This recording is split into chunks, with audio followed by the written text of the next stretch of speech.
Hi everyone, welcome to Vasco's Green Card. Hi Marina, how are Hi, you? hello, I'm fine, and you? Good, good. It's good to see you Yeah. after a Okay. few days. And thank you everyone for being here. The first thing that we need from you is to know if you can hear us or if you are just seeing us moving our lips. So let us know. YouTube streams with a little bit of delay. So I'll give you a second to do that. Today we're going to do a Visa Bulletin update. You know that because of the title of the video. The Visa Bulletin came out just 3 or 4 hours ago, I think, more or less.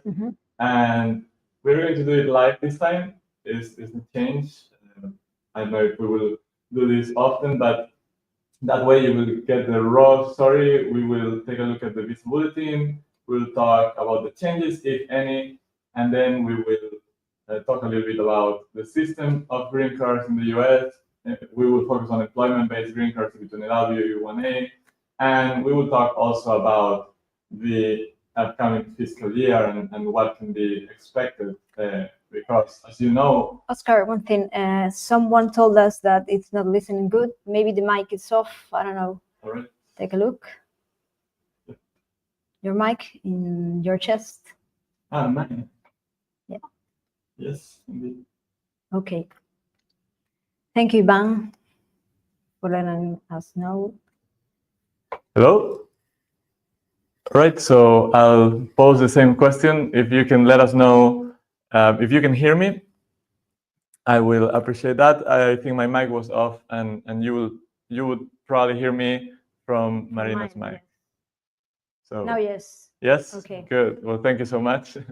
So glad that you told us that. So I was saying that we're going to discuss Visa Bulletin. We're going to discuss if there are changes or not, and we're going to talk about the green card system, particularly employment-based green cards, especially EB-2NW, EB-1A, and we will talk about what's happening with the visa numbers because we are at the end of the fiscal year 2025, and September, which is the Visa Bulletin we're going to see together today, is the last month of the fiscal year. And the next Visa Bulletin that we will review together next month will be the first of the new year. That's why in the thumbnail we say, this is the last Visa Bulletin of the year. And we're not crazy. It's not December yet. But as you know, USCIS and the State Department don't follow the calendar year. They follow fiscal years from October to September. And so just before we start, I want to recap on the system of green cards. We have 140,000 green cards for employment-based green cards each year. Give or take, it's never the same number. Some years we have a little bit more. Some years we are closer to 140. And then we have each category, EB1, EB2, and so on. EB1 and EB2 get roughly 28% of that 140K, so roughly 40K. And based on that fixed number, then we have the demand. If the demand is very high, then we get backlogs because they cannot issue your visa number. And that's what the Visa Bulletin tells us, really. Is there a visa number ready for me in my category, in my country, because it depends on both of those things, or do I have to keep waiting? And for example, if you are from most countries except for China or India, in EB1, which is the highest category, you don't have to wait. We will see that we always, in the last months, and we hope it will continue, we see a C. C means current. But if you are from India or China, you will see a date. What we will do, we will look at the dates, and we will compare the date on the Visa Bulletin with our priority date, the date when we submitted our case, our I-140. If our priority date is earlier than the date that we see in the Visa Bulletin, then there is a number available for us. There is sufficient visa numbers in the pool of numbers for that fiscal year, and we will be able to complete our process. That means that we will be able to get called for an interview, either if we are inside the US, and we will go to a USCIS center, or if we are abroad, we will go to an embassy or consulate abroad. So that is the significance of what we will discuss today, or of what we discuss every month here. And so we are going to take a look. Today is going to be a quick update because if you already took a quick peek at the Visa Bulletin, you know that there are not a lot of changes, and that is typical also for one of these last months of the fiscal year. So let me understand how to share my screen here with you, and we will get to it. By the way, we will do Q&A, not a very long one, because Marina and I, we have to go somewhere else in a second, which is our other YouTube channel, and do a similar thing over there in Spanish. So if you speak Spanish, you can be here, listen to this, and then you can go back to our channel and take a look at that as well.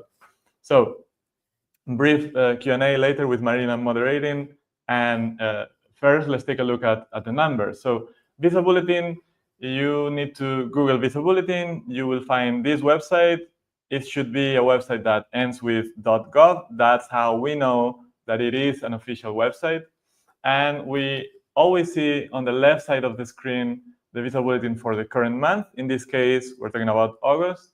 And at some point in the month, which changes depending on, I guess, what's going on in the State Department, they release the upcoming month, which in this case is September 2025, is shown on the right side. And what I do in these videos is I open both, and we will go from one tab to the other, taking a look at those, and we compare them. And we will look at two tables. We have final action dates, table A, or we have dates for filing, table B.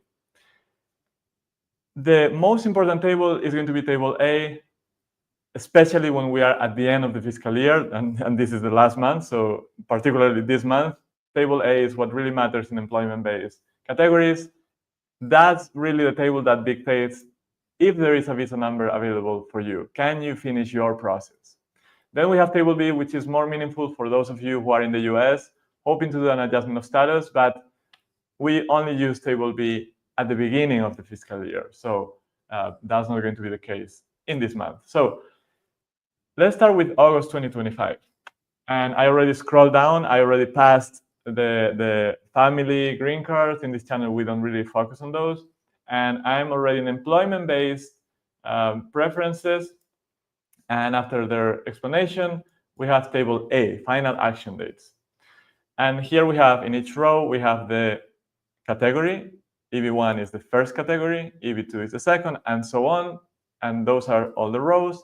And then we have columns for the different geographies, the different countries. All the countries that are not listed specifically in a column, they are in the first column over here. Then we have China and India. Mexico and Philippines are listed, but in employment-based, they follow the first column. So we basically look at all countries, also called row, rest of world, China and India. And so in August, we had that for EB1, which includes EB1A, a category in which you can self-petition, we had a letter C. As I said earlier, C means current. It means that there is no wait time. So you can submit your I-140, and immediately after, you could file an adjustment of status, for example. Or if you're abroad, if you get your approval, if that consulate doesn't have wait times, you will be called very soon. And then we have China and India. In this case, in August, we had November 15th, 2022, India for China, and India, 15th of February, 2022. So if we move to September and we see if there are changes, we see that there are no changes whatsoever. We still have EB1 for most countries current, good news for most people, and then China and India are not moving. Those are not good news for those two countries because we like to see the Visa Bulletin changing at least 1 month forward. That means that if the days move forward, more people can get into the system, they can get to the end and hopefully get their interview soon. When they are stuck, then nothing is really moving. 1 month has passed in the real life, but the Visa Bulletin is not moving. So the backlog of people waiting is getting bigger. So no change in EB1. And guess what? EB2, we had a date of September 2023 for most countries. India had 2020. Sorry, China had 2020 and India had 2013. Really long wait times for those countries, particularly for our poor friends from India, who in EB2 they have an unbearable long wait time. And guess what? There's really no change. If we go to September, we see that EB2 still stands at September 2023 for most countries, China 2020, India 2013. Is this news? Not really. I mean, if you remember our last update in the previous visa bulletin, we were reading one of the notes that USCIS leaves at the end of the visa bulletin, where they were saying, hey, we are approaching the end of the fiscal year.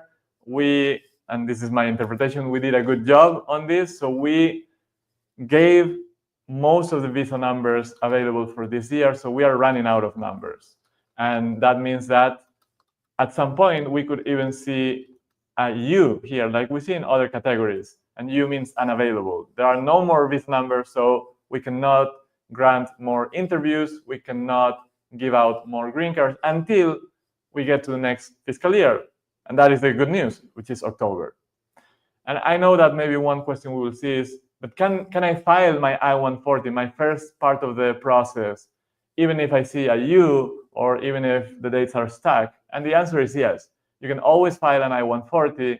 What the visa bulletin tells us about is the second part of the process, adjustment of status or consular processing. So not good news, things are stuck. Not horrible news because dates have not moved backwards, which is what we call retrogression.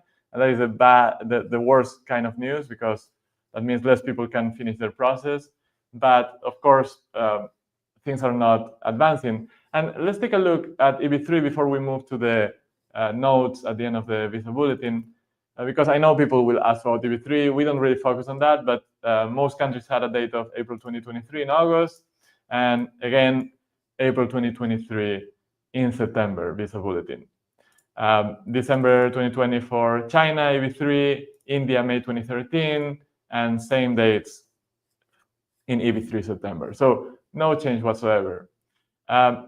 Table B, like I said, is not going to be relevant. The way, when we get to October next month, if you want to see if you are doing an adjustment of status, can I use table B, which is better because the dates are a little bit further. So more people can file an adjustment of status according to table B. How do we know if we can use it or not? You click on this link here, and that link will open a new website. They will give you a warning, hey, you're leaving the website. And here they tell you next month, for employment base, you must use final action dates, and that's table A, because in September, last month of fiscal year, that's what we expect. But in October, we will have to pay special attention when we do this video, and we'll have to go here and actually double check that, as usual, they move back to table B, which is better for you, the applicant. And so that being said, let's go to the end of the September 2025 visa bulletin to see again how they, and this is something that I told you a few times already, sometimes we have important information here that we shouldn't overlook. And here, once again, they discuss this lack of or running out of employment-based visas. And they say, hey, there's been a steady increase in USCIS and Department of State demand for employment-based visas during the fiscal year. We know that because we talked about this a lot. As a result, the Visa Office expects to reach fiscal year 2025 category limits in most employment-based preference categories during August and September.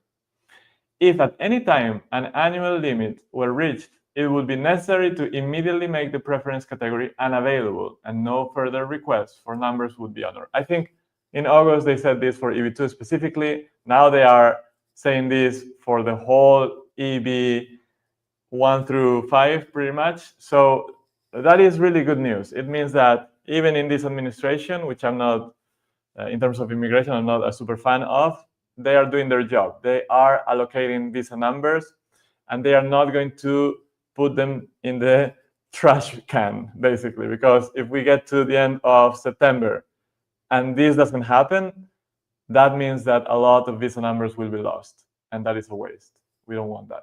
So it's good to see that they are using the numbers. That was the case for the previous administration. They were doing that as well. So it's good to see Trump also, Trump's administration doing the same thing. I know it's frustrating because when you are waiting and you go and take a look at this and you see unavailable, it's scary. It's frustrating because you are waiting and you want your date to be current. But believe me, in the grand scheme of things, this is better than things not being used, to be honest. That would be bad. All right, so that being said, one more comment about where we are going towards, because I know many of you will be asking, so what is going to happen in October? Are we going to see a sudden change? I'm not following the comments, Marina is, but I'm sure there are going to be questions about that. And so in general, I am always optimistic about the beginning of the fiscal year, not so much about October specifically, but about those 3 first months. We for one, like I said, we expect that adjustment of status applicants will be able to use Table B. That will let a lot of more people file their adjustment of status. So if they need an employment authorization, temporary, they can get it. If they need to travel, they can get that. So that is good news already. But in general, in terms of demand, in EB2 specifically, we see that in the last years, in the last quarters, the demand is still very high. Even if we have seen EB2 numbers, particularly EB2 and AW statistics, going down in terms of approval rates, people are still filing and people are still putting a lot of strain into the system. And here we have in blue the numbers for EB2 in general, and in orange, EB2 and AW. This is the cases received. So you see how things are still very high historically. If we see pending cases, here is super small, so let's see if I can zoom in. We see that a similar behavior happens here. USCIS has on their desks an increasing number of EB2 cases. With all of this, what I try to tell you is that, yes, we can be optimistic about the Visa Bulletin moving a little bit at the beginning of the year, but things are not going to clear up all of a sudden. Why? Because there are so many cases still in the system. And administrative processes, the processing times for I-140s to be adjudicated are going up, so it's getting worse. So that means that this number is likely to continue growing as we see, and that means that a lot of cases need to be digested by the system. Eventually, the Visa Bulletin suffers because of that. All these cases, or at least the ones that are approved, will get to the end of the process. And in EB1, we see a similar trend. I'm not going to open now EB1, but we see a high demand, and we don't really expect that to fall all of a sudden unless there is a big legal change, which is not in the foreseeable future. We were talking about wait times in August, in September, Visa Bulletin tables. And what we do here is we always follow, and each month for each Visa Bulletin, we calculate what is the time to get to that current date in that particular Visa Bulletin. And what we are seeing is that in EB2, things were pretty stable since mid-2023 to mid-2024, around 15 months of time to be current. And then we saw after summer 2024 was over, things got worse, wait time increased, then got a little bit stable again. Then we saw some good news, and now we are back again in the camp of getting bad news. And now we are at 24, if my math is correct, 24 months of wait time according to this Visa Bulletin for the upcoming month of September 2025. So that is the longest historical time we have seen. That's the, that here we tell the raw the raw data and the raw numbers, and we don't tell you things that are not true. This is the truth. Now, EB2 and AW is still a very attractive category because you can self-petition, and if you go to our websites, oscarsgreencard.com and others that we have online courses there in EB2 and AW, in EB1A, even for RFEs in EB2 and AW, where we teach you how you can do this process by yourself without having to hire a lawyer for thousands of dollars. So that's what we do here in this channel, in our websites, in our courses.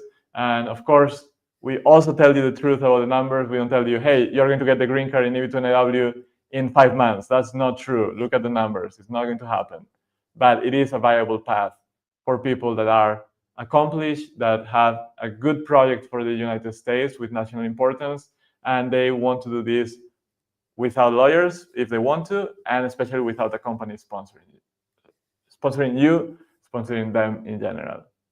So that was my speech, probably too long as usual.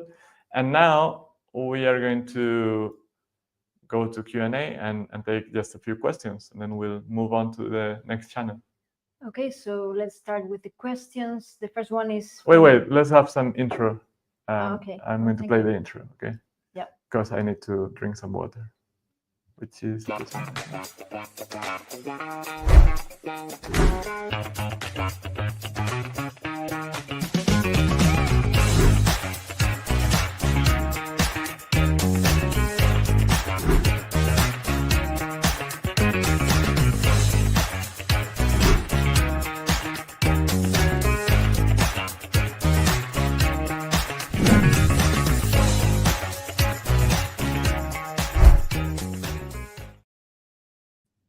All right, now we're on. Yeah, so the first one, it's Milagros. She asked us, any idea of how many visa number are left? Is that information published somewhere? Hey, Milagros, thank you for your comment, for being here. No, that number is not available. We usually know about that a few months after the fact, after the visa, the fiscal year is over. So they don't give real-time numbers. As you know, even for approval rates, we always get the numbers with quite a bit of delay, with a few months. For this, they don't even release numbers usually during the fiscal year itself. They only tell us this thing that we were looking at earlier, which is a warning. The numbers are running out, but they don't tell you. Sometimes they tell you they're running out in EB2 or in EB1, but they don't tell you specifically. The next one is Ilya. She asked us if she's curious if Trump's presidency have slowed the priority line down based on the last 5 years of stats. Slow down the priority line. So I guess you mean if things are getting worse in terms of waiting times. No, I always say that for the better or the worse, the administration doesn't have well, I'm going to say a couple of things. In general, they don't have a lot of say about what happens with the visa bulletin because it's about quota and demand. What could happen is, in the worst case scenario, is that imagine this administration, they didn't do their job correctly or worse than we could expect. They wouldn't use those visa numbers, like I was saying earlier, they would go to waste. So we would be wasting time every year because they don't use all those numbers, those already limited numbers. You saw the demand is not enough to fulfill the demand. Imagine if they don't even give out those numbers. That could happen, but that is not happening, okay? I always tell you when I come here and criticize the administration that if there are good news or if they do something correctly, I also tell you that, of course. And the reality is that they are giving out the numbers. So they're not putting obstacles here.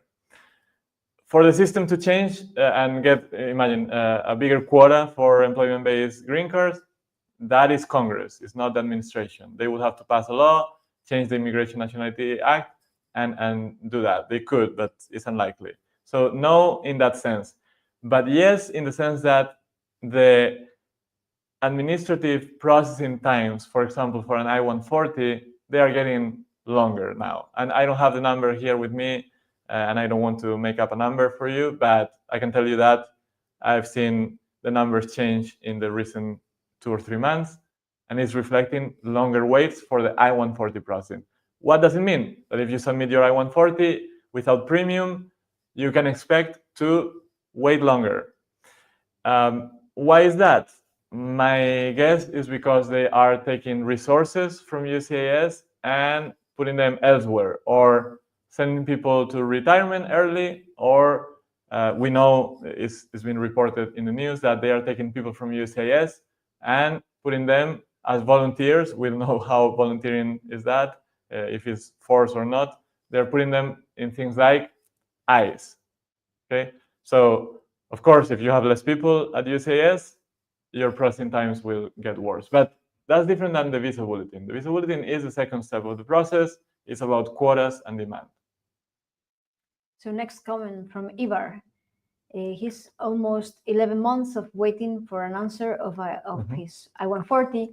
Do you think next year I will be able to complete the process as an adjustment of status? My priority date is September 6, 2024. No, I don't know. I don't know that. You've been waiting 11 months. I would expect, I forgot, like I said now, I forgot the exact number that the website is giving for the processing times. I'm going to double check it now and come back to you. But let's assume it's about less than 2 years. It's probably about 15 months or so. So you will hopefully get an answer for your I-140 in the coming 6 to 10 months, being conservative.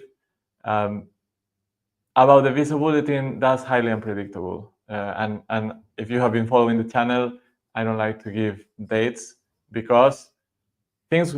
My belief is that things will move slowly next year. Probably another 6 months in the year, 8 months at most. I don't think it will move more. So with that, you can calculate. But that's not a prediction. It's just based on what has been happening, based on the numbers we see that I just showed you, demand. I cannot be more optimistic than that. So next comment from MyFood23. Mm-hmm. Should we anticipate that Table 2 will be used in the October visa bulletin? We should. Table 2 is what is officially called Table B, or dates for filing. We do expect that we will be able to use that for adjustment of status. That is particularly relevant for adjustment of status.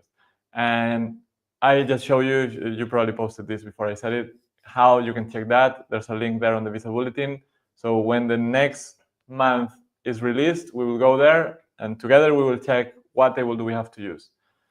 In the last years, that has happened, that adjustment of status can use table B. And now, by the way, I'm going back to the previous questions. I'm seeing I-140 processing times for NIW, and Nebraska is looking at 18 months, and Texas 14. Texas is always a little bit better, and that is 80% of the cases are completed within 14 months or 18 months. So it's not the median, it's a little bit more conservative. And next comment is from Chris. My priority date is 31 January 2023, and I'm in the EB1C category from India, filing inside the USA. Can you tell me when my priority date will become current? I cannot tell you. Like I said, and we'll try not to take a lot of questions that ask, and maybe those are all the questions that we have, because I know that's usually the case. But I cannot tell you, like I said to the previous person, what is going to happen with India, what's going to happen with your particular priority date.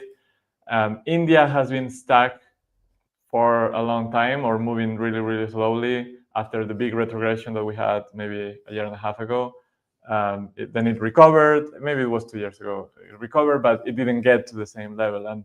And I wouldn't expect that things will just move dramatically. So if anything, little changes. EB1C is probably the culprit. I don't want to point fingers at any particular category, but a lot of Indians are applying through EB1C, and that is causing also that EB1A and EB1B are lumped together, so they are also becoming slower. I don't know if we have all questions about. We have one priority. More about priority date. But... Yeah, let's see if we have something. Yeah. I mean, it can be about priorities. We have something else, yes. Yeah. Milagros again. Hi, Oscar. Is there information in your website about the O1 visa? Are you planning to create a course about that? Yeah, that's a good question, Milagros. So we actually talked about this in the past months. We don't have any information. I mean, we do have a couple of articles about O1 comparing to EB1, similarities, differences. We don't really focus on O1 because technically you do need a sponsor. There are ways to, especially for artists, to almost self-petition, because you can use an agent for this types of jobs where you have a lot of gigs.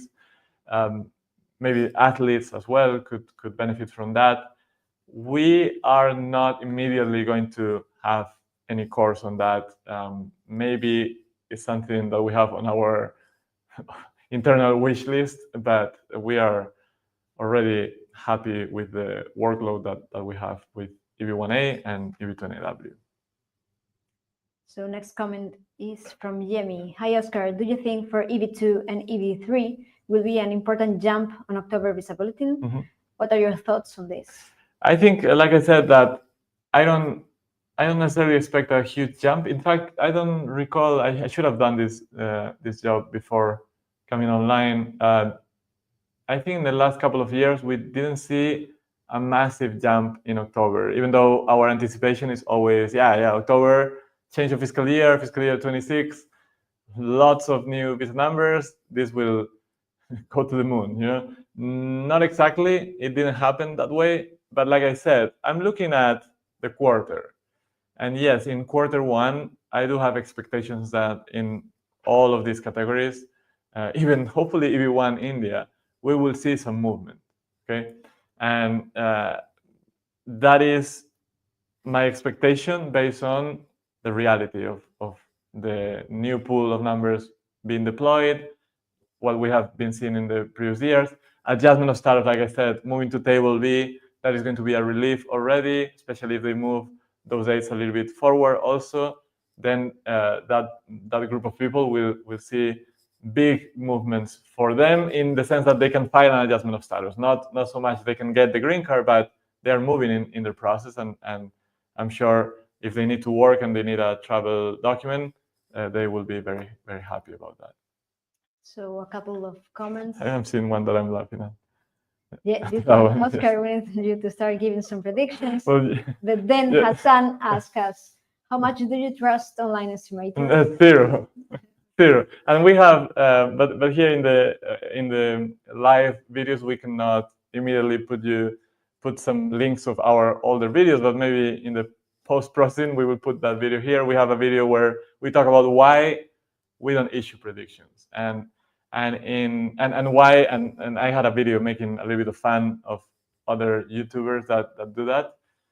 Those videos work very well. If I did that, we would have a video a month that will do beautifully. We will get a lot of views and it will be fantastic. But I don't believe in that because I don't really know. And I can tell you that they don't know either. So they are just telling you the first thing that they can come up with. When I tell you my feelings about the future, I tell you in a more medium to long term what's going to happen over the course of the next months, and with some data to back it up. Well, because the demand is high, imagine that the demand suddenly decreases. I'm going to come here and I will tell you, okay, in the next months, I think things will get better. But that's just what the data says. But month-to-month predictions are absolutely BS. Don't believe it. Go and watch those videos if you want to give them views. I'm not going to do that. We have other things that we can do with less views, but more useful. For example, interviews. We were talking the other day that interviews for us, they take a lot of time editing. Marina can tell you. Marina edits most of those interviews, and it takes a lot of time to edit interviews of success cases. I love those videos because I get to meet a lot of very interesting people, very smart people, learn about their stories. But I think their stories are useful for you. And those videos that take so many hours of our time, they are probably the worst performing videos in our channel. But we don't care. I mean, we're happy with that. So no predictions, unless you get me, what is it called, a glass ball, like so I can see the future and tell you. So next comment from Ivar. Currently, I am reading some changes on H-1B visas. Do you think that these trends on the administration could affect in some way EV2 and IW processes? So yeah, there are going to be changes. We haven't covered that. We generally don't cover a lot of other visas, but H-1B maybe at some point we will discuss, because a lot of people that are interested in EV2 and IW or EV1A are in H-1B. I was in H-1B at some point. they are going to change, and it seems that they are going to move away from the lottery system. So maybe we'll touch on that in a future video. It's not going to immediately affect EB2 and AW. For that, they need to change the regulation about EB2 and AW specifically, and they have started changes H1B, not only a press release and Trump talking about it or whoever. There is already bureaucratic movement in the chain of how things are actually done in terms of regulation. It's happening. It's going to happen. We don't know all the details, but it's going to happen. NAW, there's no official information about any change happening. What could happen, as always, that it gets a little bit easier, it gets a little bit more difficult, because that happens even within administrations from time to time. The philosophy of the adjudicators change, maybe because they are training new people or suddenly an influx of new officers. That can happen, but not a formal thing. If that happens, we'll be the first one. If an official change comes, we'll be the first ones to stop everything we do and come here and talk about it. So next one is from Walid. Hi guys, UCIS received my RFE response in September 2024, but still no change in status. Is it normal to wait about a year to get a decision after an RFE? No, it's not normal. It's not normal. What would be normal is that they give you a response. I forgot the number. There's I think it's 12 weeks maybe. No, 12 weeks maybe is the time you had. But there's a set amount of time, which is just a few months, that they are supposed to give you your final approval or denial notice. 1 year is not acceptable. You could reach out to UCIS. My guess is that they are not going to really do much about it, but I would still try and submit a complaint through the phone, through Emma, the virtual agent in the USCIS website, through the processing time website. You can go there, and after you select I-140, NAW, and the office, you can hit the button of public, I think it's public request or case inquiry date. You can put your receipt date, and if they determine that your total time exceeds the normal time, maybe they will look at your case. It's not working very well, but I would try to do something. And if nothing works, there's the UCIS Ombudsman, which is the defender of the petitioner. So a lot of comments about the priority dates. And this one is from Little Steps of Faith. I have an approved EB2 NAW. MAPD is at 6th of September 2023 and still waiting for the consular processing in London. Yeah. London was an interesting case because maybe I can open. We actually have a video that is probably going to come out next week. We are now monitoring these wait times at different consulates and embassies, and because there is an official website. Before that, it's like the predictions. We wouldn't talk about it because we don't have data. Now we have data because they released that.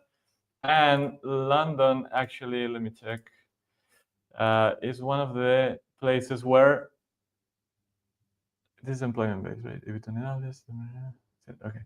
So first of all, you need to see when are you going to. Next comment is qualified since February 2024. Yeah, but there are two things here. You have to be qualified, of course, but most importantly, you have to be current, and you're not, because like we just said, your priority date, you said 6th of September 2023. The priority date on the visa bulletin is 1st of September 2023. So you need to have this thing advanced at least a week. Just with 1 week advancement, you will be current in the visa bulletin. That's the first thing you need to have. And then, based on your date, I'm seeing that London has a wait time of about 5 months right now. It's getting worse. That's what I was looking. It is getting worse, particularly in other family green cards. But then you should be close to getting called. Of course, NVC needs to coordinate and so on. So it can take a few months, but you're not in a terrible situation. You just need the last bit of Visa Bulletin help there. So next one is from Dilu. Mm-hmm. My PD is 28th of August 2023. How you assume, is there any chance of further retrogression? I don't think, I don't expect to be retrogression. I think if there was going to be retrogression in the nearest months would be in the one that we just discussed. We just saw that there is no retrogression. What it can happen is that now during the last couple of weeks of August or the remainder of the fiscal year, September, that they run out of visa numbers and they put it unavailable, and then nothing really moves. They don't call people to interviews in embassies, in USCIS, and even though it doesn't retrogress, things get even further stuck there. Then I don't really expect retrogression in the first quarter, but who knows? I mean, it could happen. That's why I don't predict. Yeah. And Chris asked us a difficult question here. He says he's on a dependent visa and waiting for I-485 to become current. Will I need to switch to an F1 visa since I'm 19 currently? 19 currently. So, well. So we don't really like to get into specific cases. Because first of all, we don't know what category you are in. We don't know if you're EV1, EV2. We don't know which country you are in. So you really need to look at the visa bulletin based on your variables, country and category, and determine how close am I really. Because 19, you technically you still have a year and maybe and a half or 2 years to get to 21, which is the important age for this process to age out of the process. And so you need to look at that and see, am I close or not? If you are not close, you need to find a solution for yourself, for your status, because you, especially in this administration, in any administration really, but especially right now, you don't want to fall out of status even a single day. I wouldn't like that, but we're not lawyers. We have that disclaimer all over. So please consult a lawyer for a situation that is so sensitive. Yeah. He tell us then. Yeah, he's from India. From India, you won't see and compare today. Again, you need to compare and see, well, how now. I mean, there's a lot of data that we always share here. How has it been moving? How close am I? Look at last year, how many months of movement? The previous year, how many months of movement? What can I expect? And if you are close or cutting it even conservatively close, I would work on a plan B if it was my case. This is not my personalized advice to you. Is if this was my case, I want to be safe. And that's the moment you engage with a good US immigration lawyer. Okay. So let's get the last one. To the last one, yeah. It's from Luana. Hello, Oscar. Do you think current US-Brazil political tensions affect EV2 and IW approvals for Brazilians? No, I don't think that. Not at all, actually. This is not a prediction. I think that's not the case at all. It is true that Brazil is underperforming other countries in EV2 and IW. If you want, go check our latest video on approval rates for EV1A, EV2 and IW, where we show you, and I have it in front of me, we compare countries. We came up with this formula to compare across the different countries, and Brazil is in the bottom tier of countries, those countries that we have enough data to actually be a little bit more confident about. And Brazil is there with Ecuador, Venezuela, Mexico, Colombia, Pakistan, Peru, in the group of the 25% lower than the global average in terms of approvals. Is it because of politics? I really don't think so. I think there are many factors, but what could happen because of politics based on the current crazy environment that we're living in, and I'm talking tariffs and a lot of other things where decisions are taken based on almost personal feelings of one person in the administration, could happen that, imagine there's a travel ban or something like it happened for other countries.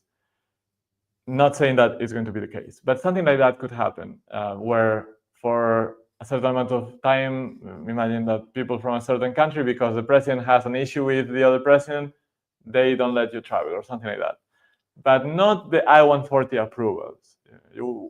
I want to trust the system in which you are judged based on the goodness of your own merits and how you wrote those merits into a petition, your proposed neighboring into an AW and so on. The evidence, really. Okay. So this was longer than expected, as usual. Think so. Marina, thank you so much for your help. Yeah, thank you. And thank you all for being here once again. We will see you next week with a new video, probably in consular processing times. We have a great interview lined up with Tiago from Brazil, precisely. Tiago is an EB1 applicant who succeeded. He's a musician. We talked about him in our Instagram channel. We have a great conversation with him, and we are really, really looking forward to sharing that with you. As usual, thank you for being here. Subscribe because it's free and it helps us, and we'll see you in the next video. If you are serious about these two categories, EB2NAW, EB1A, do what Marina always tells you to do, usually in our commercial break, and go and enroll in our courses. All right? Thank you so much. See you. Thank you. Bye.